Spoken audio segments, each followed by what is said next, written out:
Nous allons parler tabous et préjugés dans le médico-social avec Laetitia d'Offenbach. Bonjour Laetitia. Bonjour Frédéric. Je vais te laisser te présenter, une émission où l'invité se présente, et ensuite on va parler du sujet. Écoute, avec plaisir, merci de me recevoir aujourd'hui. On a eu l'occasion déjà de se faire un enregistrement il y a 1 an et demi maintenant. J'en garde un très bon souvenir. Donc là, c'est sous un autre format. Alors, Laetitia d'Offenbach, moi, je travaille chez Sodexo au sein de l'activité Integra, qui est une centrale de référencement et qui apporte du conseil opérationnel pour des acteurs qui souhaitent gérer en propre par eux-mêmes leur restauration, mais qui souhaitent profiter de notre pouvoir d'achat et de conseils opérationnels. Et je suis là aussi aujourd'hui à travers une deuxième casquette en tant que secrétaire du board de l'association GAN, Global Aging Network, qui vise à promouvoir en fait des innovations, des méthodes, du partage des bonnes pratiques pour améliorer la qualité de vie des personnes âgées, des seniors à travers le monde. Et donc, vous verrez que je vais vous présenter un rapport d'une de nos branches tout à l'heure.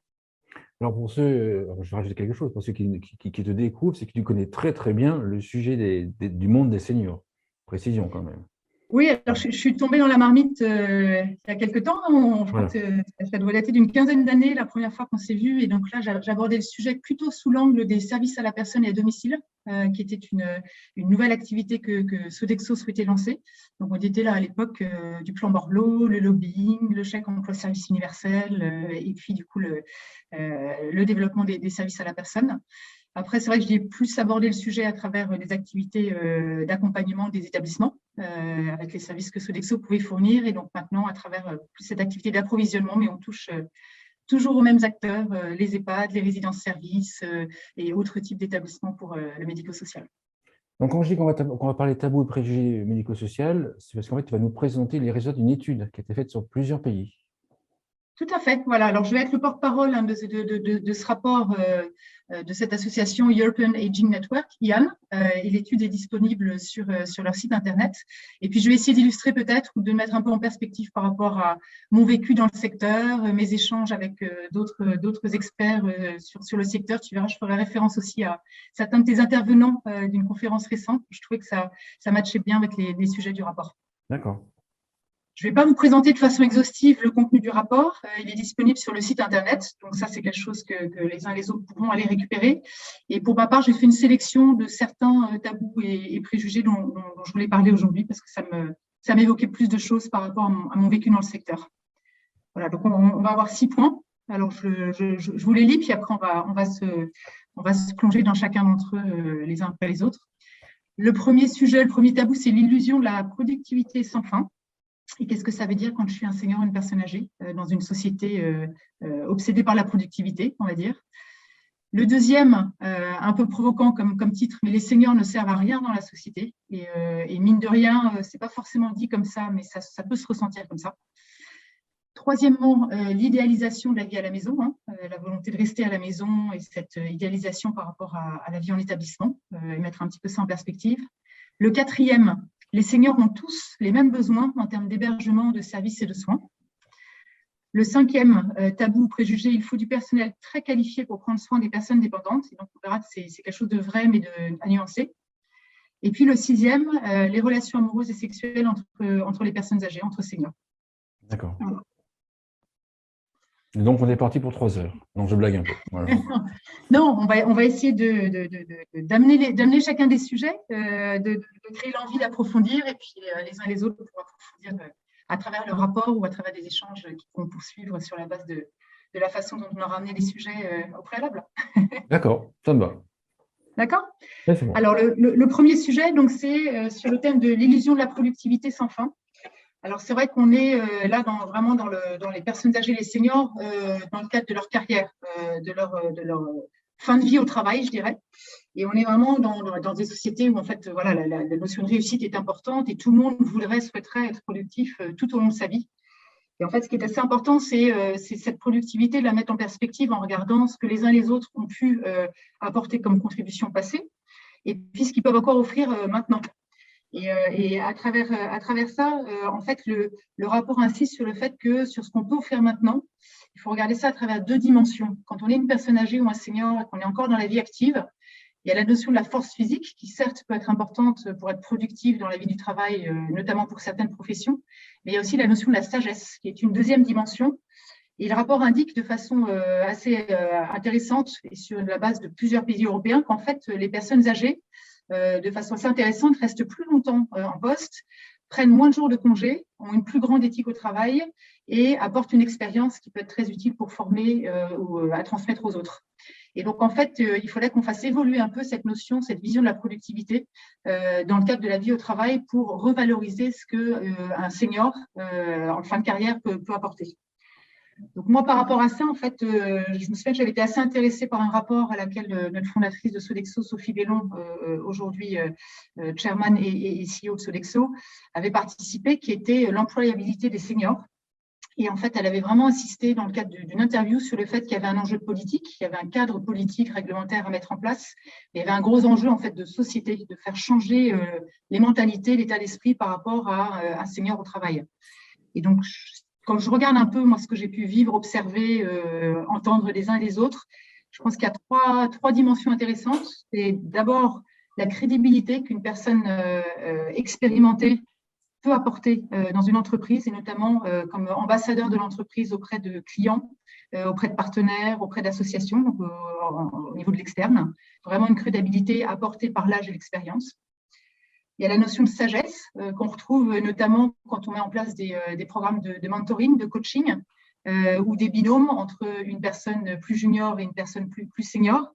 Et cette expérience, cette sagesse qui vient du fait qu'il y a des choses qui ont été déjà vues, déjà vécues, des apprentissages, des leçons tirées que la personne âgée a pu avoir à travers son expérience professionnelle.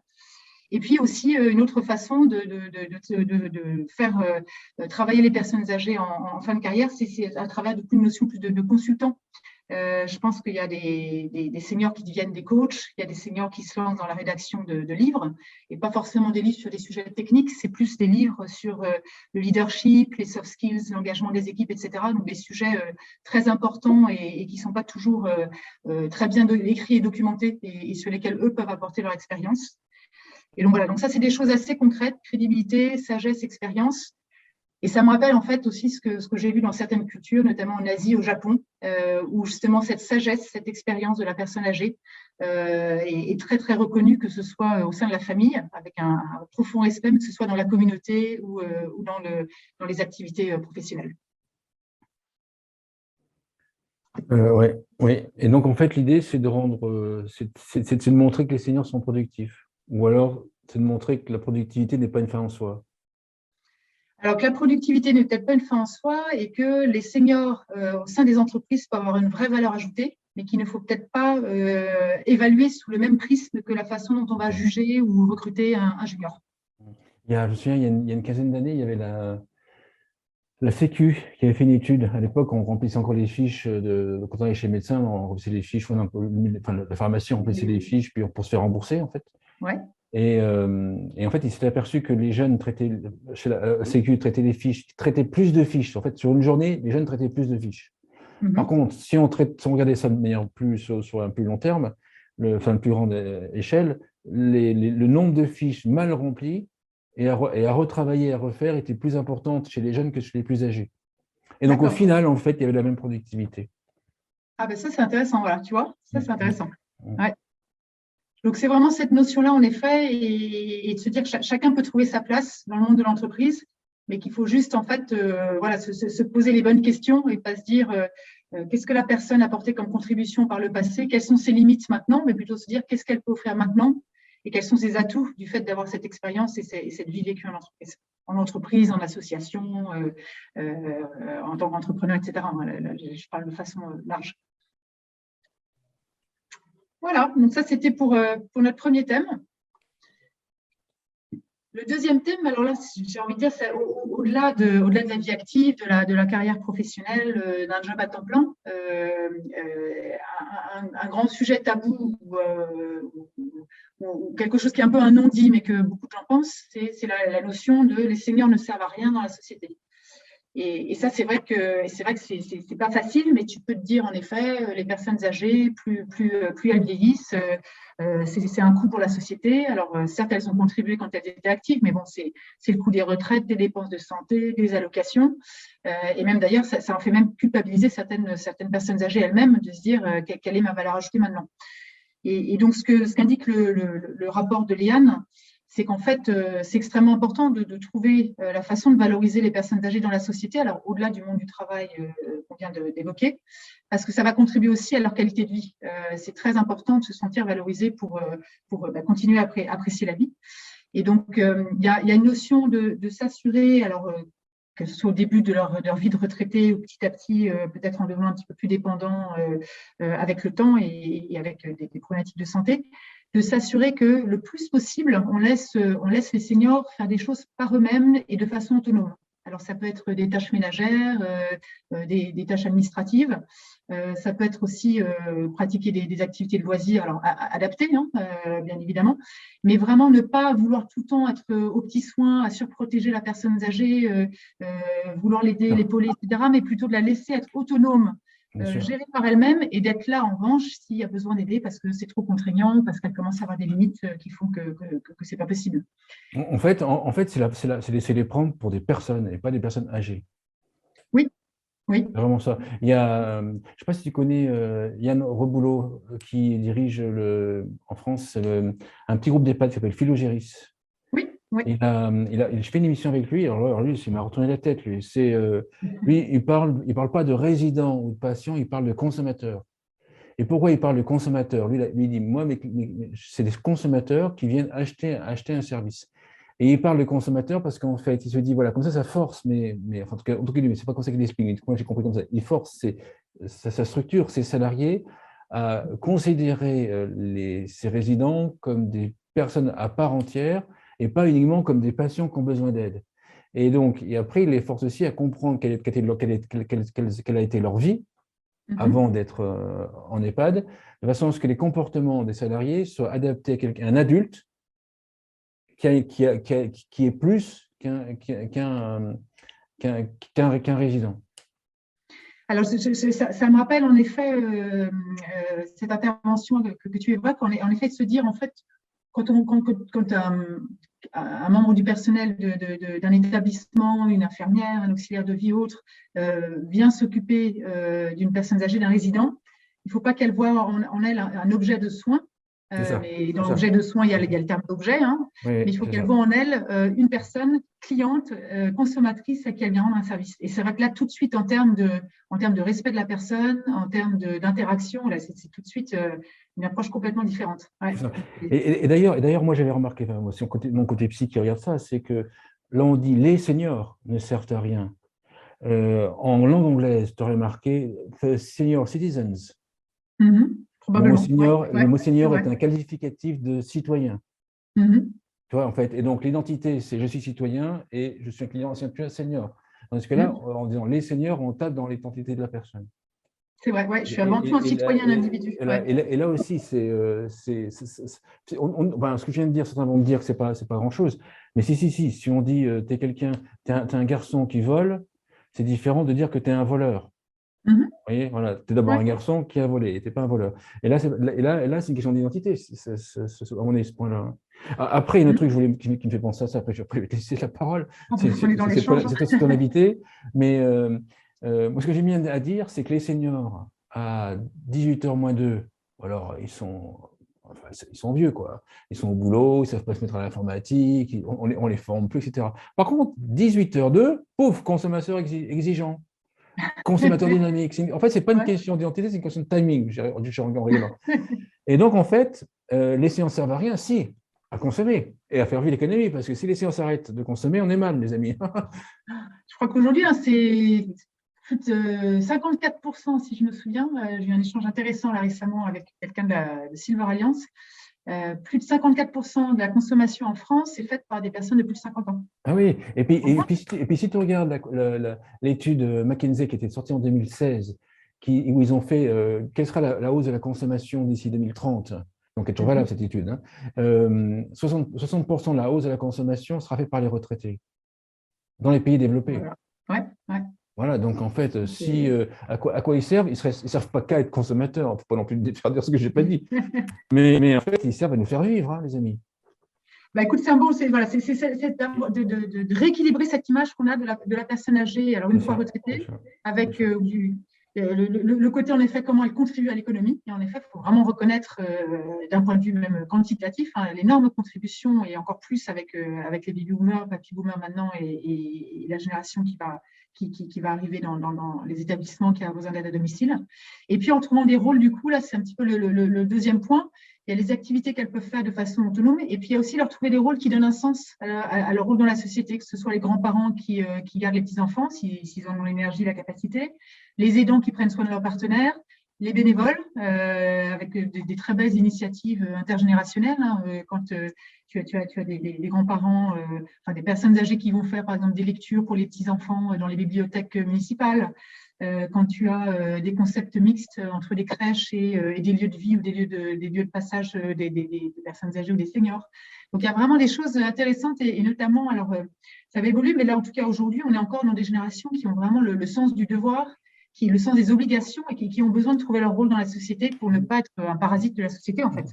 Et donc, il y a des choses sur lesquelles on peut vraiment travailler. Moi, je voyais même aux États-Unis, alors ça peut être aussi beaucoup pour la partie financière, hein, soyons pas complètement naïfs, mais tu avais quand même beaucoup de personnes âgées qui travaillaient à temps partiel dans les périodes où il y avait moins d'activité, histoire de pouvoir continuer à être active, continuer bien évidemment à gagner de l'argent, mais dans un contexte un peu plus adapté, donc dans les aéroports par exemple. Souvent, tôt le matin ou tard le soir, c'était plutôt des personnes âgées qui étaient dans le lounge Delta, Air France, American Airways, etc. Parce que c'est des moments où il y avait peut-être moins de passages, moins d'activité. Ça leur permettait de travailler dans un cadre plus calme. Alors certes, avec des horaires un peu décalés, mais de rester actif et voilà, d'avoir un travail ou d'avoir un temps partiel ou de faire du bénévolat, ce qui donne un sens à son quotidien. Bah, horaire décalé, parce qu'il faut bien qu'il fasse la sieste. Hein. Non, je blague, je blague, les amis. Je passe parce que là, on dérape. D'accord. Alors, le troisième sujet, l'idéalisation de la vie à la maison. Alors, je pense que ça, c'est vrai, c'est quelque chose que chacun a tendance à exprimer assez spontanément. Hein. Je préfère rester chez moi parce que, un, je suis bien chez moi. Deux, faire le pas d'aller dans un établissement, ça me donne l'impression que je passe à une autre phase de ma vie. Et puis, il faut dire qu'aussi, il y a eu beaucoup de promotions par les gouvernements ces dernières années pour pousser les gens à rester à domicile, quitte à prendre un peu d'aide dans leur quotidien, mais parce que ça coûte moins cher aussi à l'État que les personnes restent à domicile plutôt qu'ils prennent des places dans les établissements. Hein. Donc, et ça, tu le vois en tendance mondiale? Oui, ça, je le vois, dans pas mal. En précisant, tu as travaillé en Amérique du Nord, tu le vois aussi là-bas, ce phénomène-là? Oui, alors en Amérique du Nord, un peu moins, parce qu'en fait, là-bas, on a des concepts en termes d'établissement qui sont vraiment très adaptés pour des jeunes retraités. Et oui, c'est des concepts en fait de résidence-service, éventuellement adossés à un EHPAD, mais sur un grand campus avec beaucoup d'activités. Oui. Donc en fait, les gens font le pas beaucoup plus tôt d'aller dans ce qu'on appelle ces CCRC. Parce que en fait, voilà, c'est plus pour être dans un cadre adapté, avec des animations, dans un endroit sécurisé. Il n'y a pas ce passage de je quitte la maison pour aller dans un EHPAD, et là, je vais utiliser un terme un peu fort, mais que j'ai déjà entendu le directeur d'un grand groupe d'EHPAD pour aller en prison. Voilà, il y a quand même un côté je vais un peu en prison en EHPAD. Et donc ça c'est pas étonnant d'ailleurs qu'on ait, alors notamment en France, cette peur, cette anxiété liée aux établissements. Et qu'il faut essayer de faire évoluer. Hein. J'avais participé notamment aussi à une conférence de l'IAN à Prague il y a quelques années, où il y avait essentiellement des directeurs d'établissements médico-sociaux dans différents pays. Et tout le monde essaye, on avait des bons échanges sur comment essayer d'améliorer les choses, mais à un moment donné, un animateur un peu provocant a posé la question à l'audience. On a tous conscience des limites de nos établissements et de ce qui fait que voilà, ça n'a pas toujours une bonne réputation, mais parmi vous, levez la main ceux qui préféraient aller vivre dans votre propre établissement plus tard plutôt que de rester chez vous. Et ben, je veux dire qu'il n'y en a pas beaucoup qui ont levé la main. Oui. Et on en est encore là, tu vois. Il y a une prise de conscience, tu vois, ce que je dis. Mais ce que dit le rapport de Liane, justement, c'est qu'il commence à y avoir un changement de culture dans le domaine du médico-social. Je pense que déjà, il y a une réalisation que idéaliser la vie à la maison, C'est pas toujours simple si la personne âgée veut vraiment se débrouiller toute seule, parce que voilà, il y a quand même des risques en termes de sécurité, de solitude, etc. Et puis si elle se fait aider, ça peut être quand même assez lourd pour la famille de devoir être très présent justement pour compenser le manque d'encadrement si la personne reste à domicile.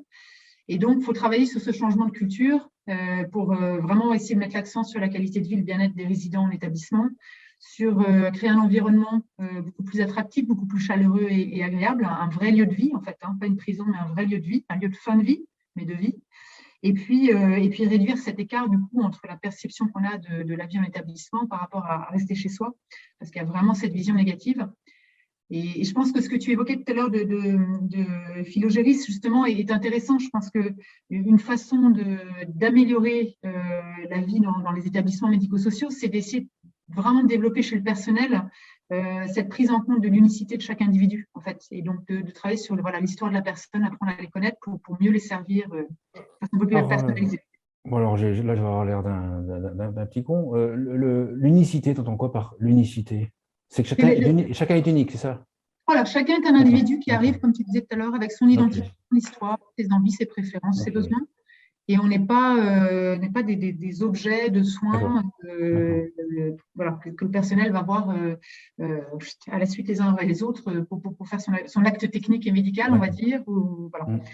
Et ça, tu vois, ça me rappelle ce rapport qui est que le gouvernement avait commandité aussi sur comment accroître l'attractivité des EHPAD et donc changer l'image des EHPAD, améliorer la sécurité, la qualité des soins, l'écoute, la bienveillance, etc. Et le rôle décisif du personnel, en fait, des équipes pour justement travailler pour essayer de remplir ces différents critères qui font que les EHPAD seront un lieu plus attractif pour les personnes âgées. Et c'est vrai que le personnel, souvent, c'est un peu la deuxième famille de la personne âgée. Hein. C'est la personne ce sont les personnes qui sont là au quotidien à leur côté, quoi. Donc, on reviendra tout à l'heure. Oui, et d'ailleurs, une étude qui est sortie la semaine dernière, en fait, qui a été faite par Bonjour Seniors en France, et qui indique que les seniors ont une image dégradée, enfin encore plus dégradée des EHPAD, essentiellement due parce que les seniors pensent qu'il n'y a pas assez de personnel. En boucle, en fait. Hein. Oui. Voilà. Et c'est vrai que pour personnaliser, individualiser le service d'une certaine façon, prendre un peu plus de temps d'écoute, de partage, d'interaction, il faut avoir aussi assez de personnel derrière pour qu'on puisse s'occuper de tous les résidents tout en leur accordant à chacun un peu plus de temps. Quoi. Ouais. Alors ça, c'était sur le sujet de la vie à la maison. Le sujet numéro 4, les seniors ont tous les mêmes besoins en hébergement, en services, en soins, etc. Alors la réponse, on vient de parler de l'unicité de chacun, donc la réponse est certes non, on ne peut pas simplifier quand même à ce point, mais c'est intéressant parce que le rapport Liane indique en fait que les seniors, les personnes âgées ont les mêmes attentes que celles de la population adulte en général. Et donc les 5 critères qu'ils évoquent, c'est la bonne santé, donc physique et mentale, le bien-être affectif, les ressources financières, les relations sociales et les conditions d'hébergement, mais avec, en effet, pour les personnes âgées, ce critère-là qui est particulièrement plus important que pour la population adulte en général. Et donc, on retombe sur notre sujet de comment s'assurer que l'hébergement est plus adapté, plus sécurisé, certes, plus sain et surtout plus confortable, quoi.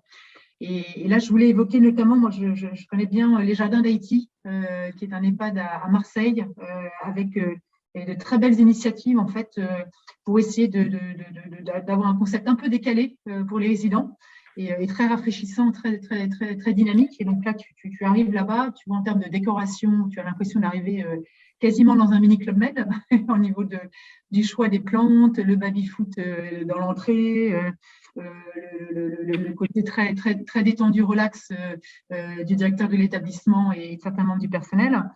Et puis en termes d'activité, ils sont souvent, en fait, il y a beaucoup de posts sur LinkedIn, il y a beaucoup d'articles dans la presse, parce qu'en effet, ils osent faire des choses assez sympas, que ce soit d'un point de vue intergénérationnel avec la crèche qu'ils ont adossée à l'EHPAD, que ce soit des séances de danse avec les résidents, le personnel, les familles, tout le monde qui dansent ensemble avec un DJ qui est mis sur place, etc. Donc ça, c'est des choses, c'est vrai que quand tu as une vision d'un directeur d'établissement ou d'un membre du personnel assez forte sur qu'est-ce qu'on pourrait faire de différent pour créer de l'ambiance, pour créer un lieu avec de la vie, pour surprendre un petit peu et casser en fait cette image. Il y a moyen de faire des choses, ça ne coûte pas forcément très cher de les faire. Il faut avoir l'envie de les faire et puis il faut embarquer les gens autour de soi pour les concrétiser. Et il y a vraiment des trucs sympas à faire. D'accord. Il y a, Voilà. il y a beaucoup de choses, il y a beaucoup d'initiatives en ce moment qui parlent Oui, de je pense. connaissances d'ailleurs. Je pense qu'avec aussi l'impact du Covid, essentiellement dans les établissements, ça n'a pas aidé à l'image des EHPAD et de la vie en communauté. Donc, il va falloir faire double effort pour compenser ça. Ouais. Voilà, et moi, j'avais juste peut-être là un petit clin d'œil à un travail auquel j'avais contribué chez Sodexo il y a quelques années maintenant sur comment travailler l'environnement en adaptant l'environnement à partir de la façon dont les personnes âgées, les seniors, ont leurs 5 sens, en fait, et pas la façon dont nous, architectes, membres du personnel, famille, personnel Sodexo, travaillant sur la rénovation du bâtiment, etc., pas comment nous on perçoit le truc, mais comment la personne âgée va le percevoir, avec du coup, que ce soit au niveau du toucher, des rampes d'escalier, du matériau choisi pour les sols, les types de lumière par rapport à l'impact sur les yeux, les types de design pour indiquer la signalisation dans le bâtiment. Il y a des trucs qu'on trouve très sympas, très design, transparent, avec écrit en gris clair sur un mur bleu, mais derrière, pour la personne âgée, elle ne voit rien. Donc, ce n'est pas du tout adapté. La température, ce n'est pas la même température que va vouloir un résident ou un membre du personnel ou un visiteur. Et donc, voilà, tout ça, c'était pour vraiment retravailler les environnements à partir de l'état et, je dirais, la perception à travers les 5 sens du résident et pas à travers la perception des adultes plus jeunes qui auraient peut-être d'autres préférences. D'accord. Voilà. Sur le 5e sujet, donc il faut du personnel très qualifié pour prendre soin des personnes dépendantes et du coup aussi parfois cette grosse problématique de manque de personnel et on manque de personnel très qualifié. Alors, ce qui est intéressant, je pense là-dessus, c'est oui, il faut du personnel très qualifié pour apporter les meilleurs soins, donc sur les dimensions médicales pour les résidents, pour les personnes âgées. Mais si on reprend la notion de prendre soin de quelqu'un, le rapport de Léane est intéressant parce qu'il nous dit bien que ça inclut le médical, mais ça va au-delà du médical. Et c'est vrai que les gros problèmes aujourd'hui qu'on peut avoir quand on est une personne âgée à domicile ou même dans un établissement, c'est des problèmes qui vont être liés à la solitude, soit qui est réelle ou qui est ressentie, et le manque de sens. Pourquoi je me lève le matin? C'est quoi le sens de ma journée, le sens de ma vie? Et donc c'est important de trouver en fait un bon mix de compétences entre du personnel très qualifié et très qualifié sur un domaine médical, mais peut-être aussi du personnel très qualifié pour accompagner sur du non médical les personnes âgées, que ce soit des gens dont c'est la profession, des infirmières, des auxiliaires de vie, ou que ce soit des bénévoles, la famille, des amis, pour aborder le prendre soin de la personne âgée dans son ensemble. Et là, de nouveau, repartir de bien connaître la personne pour la servir au mieux est encore un gros enjeu. Et donc, on retrouve là ce qu'on se disait tout à l'heure sur la personnalisation du service, je dirais. Quand tu marques, il faut du personnel très qualifié, c'est un préjugé là ou c'est un… Oui, c'est le préjugé. Là, je reprends encore une fois les titres du rapport Oui, je comprends. de Léane. Donc, en fait, si je comprends bien, c'est que, enfin, si je réfléchis, c'est que il y a des capacités qui sont intéressantes pour prendre soin des personnes âgées qui ne sont pas uniquement le fait de personnes qualifiées. Voilà, je pense que tu mets une personne âgée, dans un hôpital et elle vit au quotidien dans l'hôpital. Tu auras des médecins, des infirmières très qualifiées sur la dimension médicale, etc. Mais la personne âgée au final ne sera pas forcément très bien prise en main dans l'ensemble de ses besoins. Tu rajoutes à ça des visiteurs, la famille qui vient de temps en temps, des animateurs, etc.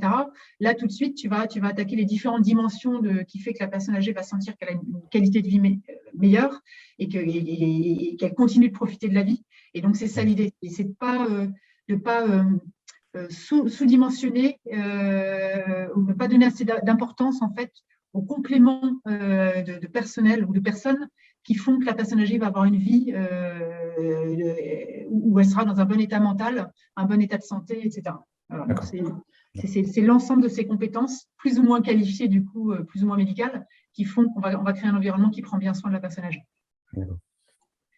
Voilà, et là j'avais trouvé ça intéressant, une intervention auprès de toi de quelqu'un de la Croix-Rouge française sur travailler notamment sur le personnel, la partie formation à tout ce qui est sciences humaines. On retombe sur ces notions de la relation avec la personne âgée. On a beau être un expert technique, un expert d'un geste médical, d'une dimension sanitaire, il faut pouvoir travailler en plus le relationnel et puis ça, c'est au niveau de la formation du personnel. Et puis, une fois que le personnel est en établissement et est employé, comment on travaille les enjeux organisationnels managériaux pour créer un environnement où le personnel se sent à l'aise d'aller au-delà des protocoles, d'aller au-delà simplement de la partie geste technique et se sent à l'aise de prendre des initiatives, de pouvoir se sentir agir, réfléchir à la façon dont il veut aborder les personnes et pas simplement en mode application du protocole. Et donc ça, je citerai un autre exemple tout à l'heure, mais je trouve ça vraiment intéressant de vraiment essayer de travailler cette dimension-là qui va au-delà du coup de la partie très qualifiée d'un point de vue technique médical, quoi. Ouais, donc là, on parle notamment de l'émission qui a pour titre Comment augmenter l'attractivité de son EHPAD qu'on a fait avec Papy Happy il y a quelques jours. Donc sur Internet, vous trouvez, sur ma chaîne YouTube, vous trouvez la vidéo. Tout à fait, voilà. Alors, le dernier sujet que je voulais aborder, et puis après je partagerai aussi en conclusion une dimension assez intéressante d'un travail de recherche qu'on a pu faire chez Sodexo. Mais donc ce sujet, alors dont le titre est peut-être le plus tabou de tous, hein, en fait c'est un sujet qui est assez simple a priori à aborder si on y est bien formé ou préparé, mais les relations amoureuses et sexuelles chez les seniors. Alors, c'est vrai que, voilà, ce qu'indique bien le rapport de Liane, hein, l'intérêt des seniors pour le sexe, disons-le, est là, même si peut-être que l'intérêt est là, la pratique est peut-être moins présente, mais il peut y avoir en effet de l'attirance, de l'affection, de la volonté d'avoir un peu d'intimité sans que ce soit éventuellement les mêmes pratiques que ce qui a pu se passer un peu plus tôt dans la vie des uns et des autres. Et c'est vrai que c'est un sujet qui crée vraiment un inconfort chez le personnel en établissement et un inconfort de la part des familles. Ils ne sont pas du tout à l'aise, alors en particulier si ce sont des relations qui se mettent en place entre deux résidents. Et alors encore plus si éventuellement il y avait un partenaire à la maison qui, lui, n'est pas passé à un stade de dépendance qui justifie d'aller en établissement. Et puis, qu'on sait aussi des relations entre des personnes séniles, démences, on se dit est-ce qu'elles ont conscience de ce qui se passe, est-ce que réellement c'est une relation saine, etc. Et donc, le conseil du rapport de Léane, c'était de se dire il faut admettre ces besoins qui peuvent exister chez les résidents. Et puis, il faut essayer de réfléchir à quelques adaptations qu'on peut faire dans les établissements pour que tout ça puisse se passer de façon plus fluide, plus simple et moins tabou. Donc, ça peut être par exemple de prendre l'habitude de bien frapper à la porte avant de rentrer dans la chambre d'un résident. Il peut avoir une visite et puis il a le droit d'avoir un peu d'intimité. Ça peut être de fournir des lits plus adaptés, plus grands, pour pouvoir permettre aux gens de rapprocher des lits. Et encore une fois, ça peut être la volonté simplement d'avoir un petit peu de chaleur humaine, de pouvoir se tenir la main, s'asseoir ou s'allonger l'un à côté de l'autre. Après, plus si affinité, mais on va pas rentrer là-dedans. Et quelquefois, ce sont des choses aussi simples que ça. Et actuellement, les adaptations ne sont pas forcément là pour le permettre. Et puis d'offrir des espaces un peu privés dans le cadre des aménagements, des salles, des jardins, etc., pour pouvoir avoir des endroits un petit peu plus intimes où les gens peuvent se rapprocher un petit peu sans avoir un peu de complicité, sans tout de suite être dans la salle commune ou dans la salle de réception au milieu de tout le monde. Voilà. Donc il y a deux personnes là sur lesquelles, deux types de personnes sur lesquelles il faut faire un effort pour faciliter les choses. C'est le personnel. Donc, les sensibiliser et les former pour qu'ils arrivent à gérer des demandes de ce type de la part de résidents. Et puis, les familles aussi peuvent avoir besoin d'accompagnement. Ce n'est pas toujours évident d'accepter, surtout si la personne âgée a eu une autre vie amoureuse avant. Et donc là, il y a des assistances sociales, il y a des associations qui peuvent aider sur ces sujets-là. Et voilà. Et donc, c'est un vrai travail à faire. J'aurais un exemple à évoquer de type d'établissement particulier, mais je ne sais pas si tu avais une réaction avant que j'évoque cet exemple-là sur ce sujet, si tu as eu l'occasion d'en parler avec d'autres intervenants par le passé. Le sujet-là, non, je ne l'ai pas encore abordé. Bon. Et tu vois, moi en fait, ce qui me plairait dans ce sujet d'aborder dans une émission ou autre, dans un débat, ce serait quelqu'un qui m'explique d'où ça vient. Est-ce que c'est culturel? Est-ce que c'est est-ce qu'on se projette sur les personnes âgées? Est-ce que c'est que le corps a vieilli et donc on estime que c'est moins bien? Ça me plairait de comprendre ça. Donc tiens, je vais le marquer, je vais faire une émission là-dessus. Tiens. Écoute, et c'est encore une fois remettre avant le terme senior aux personnes âgées, le mot personne, le mot individu, le mot être humain, le mot, tu vois. Et c'est vrai que au-delà de ce sujet de l'intérêt pour un peu d'intimité, éventuellement avoir de l'affection particulière, voilà, il y a quand même souvent par mauvaise approche peut-être de cette population plus âgée, par souci d'efficacité, parce que manque de personnel, etc., on a tendance quand même un peu à simplifier un petit peu les choses et à voir les limites des personnes et pas forcément voir toujours les talents, les ressources qu'ils ont. Mais moi, je me souviens d'une visite dans un établissement géré par Sodexo au Luxembourg, où le directeur de l'établissement nous disait, moi, toutes les activités que j'organise, qu'elles soient individuelles ou collectives, j'essaie de taper dans les ressources que les gens ont encore et de mettre en valeur ce qu'elles peuvent, ce qu'elles savent encore faire, voire de réveiller des talents ou des centres d'intérêt qui avaient été un petit peu enfouis ces dernières années et de se rendre compte que tout d'un coup, en fait, la personne, elle est toujours capable de jouer au piano parce qu'en fait, elle a beau avoir être démente, peut-être que dans sa mémoire, quelque part, il reste des réflexes, etc. Elle est toujours capable de danser. Bon, mais si tu ne leur laisses pas la possibilité de le faire et de le tester, en fait, on ne sait pas.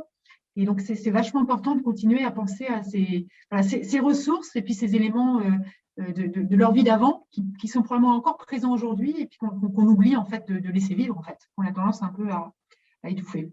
Et puis, je pense aussi, il y a aussi le côté, à mon avis, les rassurer comme quoi ils ont le droit. Oui. Je me souviens d'avoir été à l'ARP aux USA il y a quelques années et c'était très baby boomer, le salon des seniors là-bas, très baby boomer.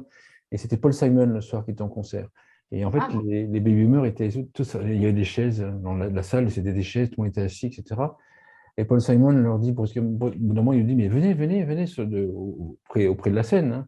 Putain, ils se sont levés, enfin, pardon, pas putain, mais ils se sont levés d'un coup et ils ont foncé vers la salle, vers la scène. Et on entendait Paul, on t'aime, Paul. J'aurais dû filmer ce jour-là. Mais c'était génial. Mais ils attendaient juste l'autorisation. C'est ça qui me plairait de creuser ce sujet-là. Parce que est-ce que c'est juste l'autorisation? Est-ce que si on donne l'autorisation, est-ce qu'ils acceptent? Voilà, c'est ça qui m'intéresse, ce sujet m'intéresse beaucoup. Oui, c'est vrai. Là, tu vois, là-dessus. Ça peut être un vrai sujet. Et puis, du coup, là, pour le coup, j'ai un intervenant qui pourrait être intéressant. Hein. C'est le directeur alors, c'est en Suisse, d'un groupe qui s'appelle Alma Casa, un certain Vincenzo, qui est avec moi membre du board aussi du Global Aging Network. Et lui, alors, non seulement, si je repasse un petit peu à la notion de comment aider le personnel à être plus épanoui dans son travail dans un EHPAD et du coup avoir une relation plus épanouie avec les résidents dont il s'occupe. Donc lui, il est vraiment là-dedans, puisque le slogan d'Alma Casa, c'est déjà c'est des petites structures, et le slogan c'est Empowering and Caring. Donc c'est vraiment dans la responsabilisation des équipes, qu'elles puissent prendre des initiatives, qu'elles aient une certaine autonomie, et le caring qui est vraiment donc cette notion de prendre soin les uns des autres. Mais ça, à mon avis, ça va surtout, mais ça va demander quand même une formation importante du personnel. Hein. Oui, c'est vraiment un investissement et un pari qu'il a à faire. Donc là-bas, il y a très peu de hiérarchie, il y a très peu de routines rigides. Il est vraiment dans une organisation très agile. Et voilà, donc ça, c'est un vrai choix. Mais le lien que je fais avec peut-être ce sujet-là des relations amoureuses, c'est qu'en fait, il a aussi fait un choix très marqué. En étant adossé à l'association Queer Aging, qui est pour tout ce qui est laisser les populations LGBTI de pouvoir continuer à vivre avec leur identité et leurs préférences sexuelles, même une fois qu'elles sont en établissement. Et donc là, c'est vraiment un choix assumé de dire, dans mes structures, on vient avec son identité, ses préférences sexuelles, et il y a de la tolérance, et c'est adapté. Et derrière, il s'est vraiment engagé pour ça, parce qu'il y avait selon lui, et je le constate aussi dans d'autres échanges, un vrai sujet tabou là, autour des préférences sexuelles, surtout pour celles qui sont peut-être les moins classiques, répandues, traditionnelles. Je ne sais pas quel terme utiliser, je ne voulais pas être non politiquement correct, mais voilà. Pour les gays, lesbiennes, etc., oui, bien sûr. Voilà, aussi il y a moins de tolérance. Et voilà. Et donc, il a été reconnu vraiment par un label, notamment en Suisse, le Swiss LGBTI Label, comme quoi ces établissements sont vraiment pour la liberté totale sur ces sujets de préférence sexuelle, et ça participe bien évidemment du coup au bien-être des résidents qui là-bas ont le droit d'agir et de vivre leur vie comme ils le souhaitent sous cet aspect-là aussi. Sur ce sujet-là, il va y avoir une émission que je vais faire parce qu'en fait, je ne suis pas convaincu. Je suis pas convaincu du problème, en fait. Enfin, je connais très bien. Nous, la résidence service senior qu'on a à Berlin, elle est pour les gays, d'accord, très clairement. Ouais, d'accord. Donc, en fait, je connais très bien le truc. Je ne suis pas convaincu qu'il y a une aussi grande difficulté. Et s'il y a une difficulté, la question que je me pose, c'est que je pourrais te poser, c'est vrai que est-ce que c'est pas lié à une génération, à la génération âgée? Tu vois ce que je veux dire? Je ne suis pas convaincu. Et pourtant, je les vois, enfin, je vois beaucoup. Mais je ne suis pas convaincu sur ce sujet. Je suis là. Donc, c'est un sujet, c'est un sujet que je vais traiter en émission parce que je ne suis pas convaincu. Toi, je ne suis pas convaincu si on n'en fait pas trop des masses. Comme certains sujets dont on a abordé, je ne suis pas convaincu si on n'en fait pas des masses. Toi, ce que je veux dire, c'est. On aggrave le. Je ne sais pas, je ne sais rien. On verra. C'est des bonnes questions. L'objet de tes émissions, c'est justement de débattre sur des sujets qui ne sont pas forcément évidents. Mais par exemple, là, pour aborder tous ces sujets-là, même pour aborder il faudra former le personnel, mais former en psychologie. Moi, en psychologie, j'ai appris que lorsque quelqu'un te dit, ça doit arriver sans arrêt dans les établissements, j'ai peur de ceci, d'accord? Même quand on est parent, le gamin il nous dit, ou la gamine nous dit, j'ai peur de ceci, nous, en tant que parents, on va dire, mais non, ma fille. Et bien ça ne marche pas, ça. Le cerveau, il dit, enfin, j'ai peur. Alors, écoute, maman. Et donc, en fait, il faut dire, c'est normal d'avoir peur dans cette situation, moi aussi, etc. Donc, mais ça, c'est pas naturel de dire, c'est normal, moi aussi, dans cette situation, j'avais aussi peur quand j'étais petit. Donc, voilà. Donc, l'enfant, il se sent accepté. Si une personne âgée dit, j'ai peur en EHPAD, et que le personnel n'est pas capable parce que moi j'ai appris, ça n'est pas capable de sortir ce genre de phrase, mais en étant convaincu quand même. Hein. Oui, bien sûr. Non, là par contre, moi sur ce point-là, je suis pessimiste. Ouais. Parce qu'on n'aura pas les moyens de former les gens. Donc, par contre, ce que je rejoins, c'est sur le slide juste avant. Quand tu as dit qu'il ne fallait pas que le qualifier, ou encore avant. Alors ça oui, parce qu'effectivement, certains EHPAD vont trouver un intérêt, ou des établissements vont trouver un intérêt en disant, voilà, à masse salariale ou réduite, en fait, je vais pouvoir, pas uniquement du personnel, je vais pouvoir faire un panachage. Et donc là, effectivement, là j'y crois, mais sinon, ouais. Il ne faut peut-être pas en effet vouloir que chaque membre du personnel n'a pas forcément le même rôle à jouer et ne peut pas forcément être formé sur l'ensemble des dimensions. Ça va contribuer. Donc, il faut peut-être spécialiser les gens. Il y a des personnes qui sont là pour la partie plus technique médicale, il y a des personnes qui sont là pour l'animation, il y a des personnes qui sont là pour réconforter, tenir compagnie, écouter, etc. Il y a des personnes qui sont là pour créer du lien social. Donc, il faut en effet peut-être faire attention de ne pas avoir des attentes trop élevées de chaque individu. Chaque individu n'est pas forcément obligé de contribuer à l'ensemble des besoins de la personne âgée. Ce qu'il faut, c'est qu'en fait, dans le cadre, la personne âgée, en fait, s'y retrouve. De même que quand tu as deux parents vis-à-vis d'un enfant, souvent on se complète. Hein, on n'est pas obligé d'être tous, chaque parent parfait, mais on va se compléter. Certains vont avoir plus d'aisance sur tel ou tel sujet, tel ou tel tout. Mais ce qu'il faut, c'est trouver un équilibre. Donc, moi, parent, je prends la partie parfaite, d'accord? Écoute, tu complètes du coup la partie complètement imparfaite qui est en face. Voilà, c'est ça, d'accord. Autre sujet. Donc, peut-être là, ça nous amène à la fin. Voilà, j'ai sélectionné ces 6 sujets-là du rapport. Le rapport en couvre d'autres complémentaires et donc il est à disposition sur le site internet de l'IAN. Alors, peut-être pour conclure, hein, maintenant qu'on a passé en revue certains des tabous et préjudices qui sont présentés dans le rapport de l'IAN. Et encore une fois, ce rapport est disponible sur le site internet de l'association European Aging Network dans sa totalité. Je voulais partager avec vous en fait une perspective en fait sur la vision à 2040 qui reprend en fait la promesse que les sociétés devraient s'engager à tenir pour les seniors, pour les personnes âgées. Alors ça semble très pompeux, très ambitieux comme thème, mais là en fait c'est issu d'un travail de recherche que Sodexo a fait avec beaucoup d'experts au niveau international, au-delà du niveau européen, et ils se sont dit au vu du vieillissement de la population, au vu des besoins croissants qu'on va avoir et puis des nouvelles exigences et préférences des personnes vieillissantes, qu'est-ce qu'il faudrait remplir comme critères pour s'assurer qu'on prendra bien soin des personnes âgées d'ici à 2040 ? Donc voilà, c'est une vision un peu plus long terme, mais ça va vite. Hein, 2040, on y est presque.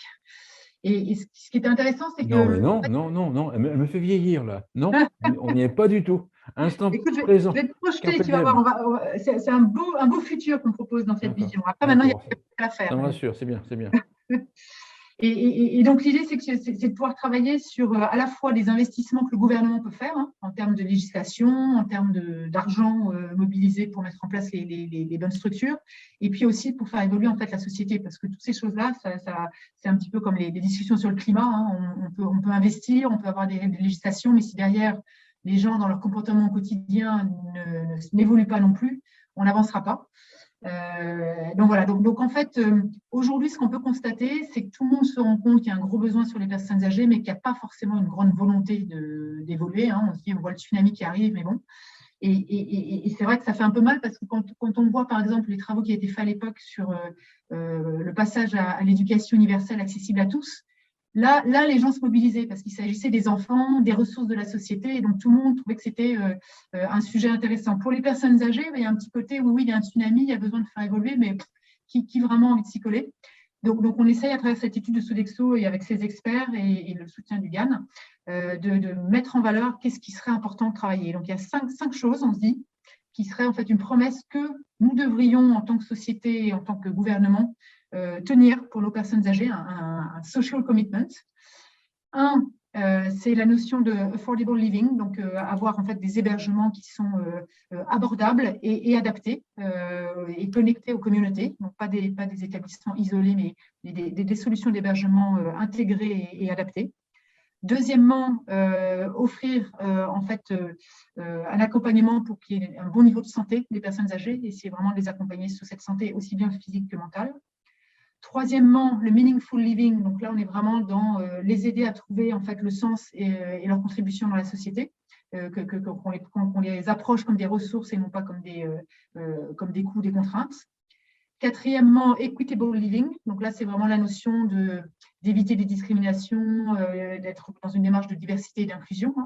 Et puis cinquièmement, le sustainable living. Et donc là, c'est se relier avec un projet de société et de développement durable et comment on approche nos seniors pour pouvoir les intégrer dans une démarche plus complète de société. Voilà, donc ça reste des choses très aspirationnelles. Là, je donne juste un tout petit zoom sur ces 5 critères-là qui devraient être une promesse que les sociétés devraient pouvoir faire à leurs seniors et y travailler pour que ce soit en place en 2040.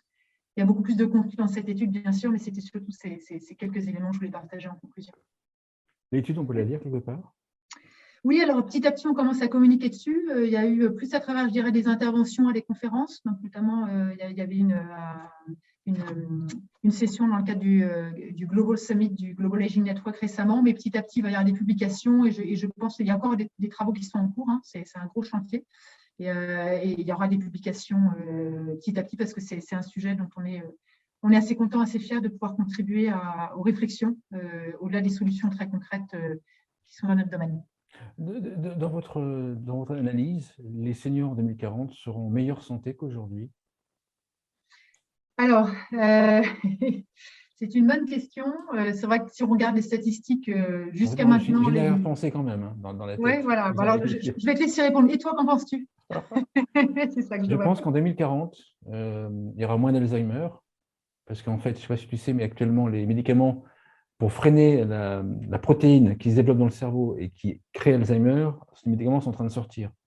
Et ils sont prometteurs.